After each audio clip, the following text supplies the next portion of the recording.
FirstLine family, it is me, Mrs. Gentry, our CAO, here for another CAO Spotlight. This time around, we're on a Spotlight Discovery class with one of our teachers here at LHA. I'll allow her an opportunity to introduce herself.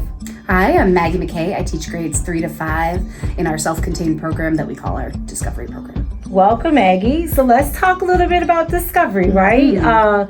We've been doing a lot of spotlighting around essential content and teacher moves. And so talk to me a little bit about how you use a unique curriculum in your classroom. So our classroom is naturally very diverse and unique, gives us 3 levels to go from, but then of course from there we need to be more individualized.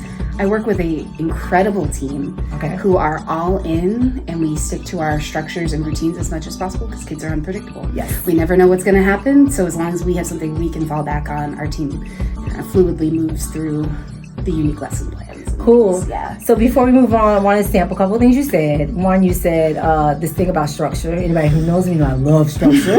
And you're right, like because our kids can be unpredictable, our environment shouldn't be, right? And then using the adults in the rooms, like unique curriculum or instruction just isn't on you.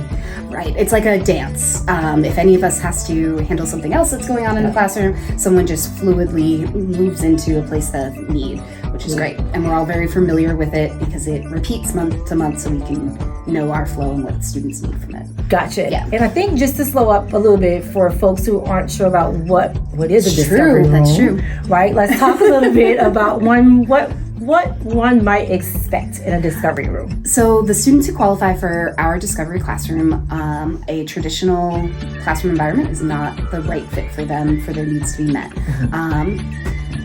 They are on a LEAP Connect track and working towards LEAP Connector standards, which doesn't mean that they can learn less. Right. It means we have no idea what their limits are or how we're going to get there, and we just need to assume that they are able to do anything. Yes. And just kind of go from there. I like that. I like the mindset around, doesn't mean that we lower our expectations, just how we get there might be different. Right. Right. Thinking about how to teach a student who doesn't have access to verbal language, but might have the intellect to support curriculum is a fun puzzle that we get to solve. Cool. And so in thinking about that, talk to me a little bit about how you ensure that all the students are learning.